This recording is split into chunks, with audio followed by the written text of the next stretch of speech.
Cah sampai kecengkel aja sepeda. Baru-baru ini viral di TikTok sebuah kendaraan sangkut di sebuah pohon. Kejadian ini bermula dari kejadian laka lantas dialami dua pengendara.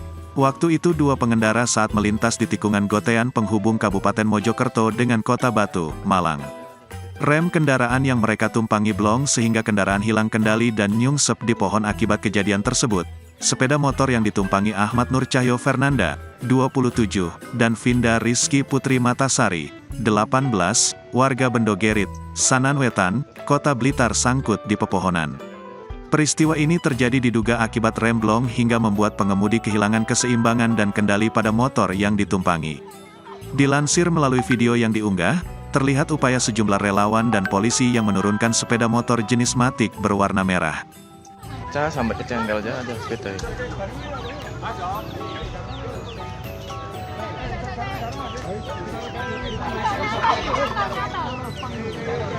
Pas sampai nyantul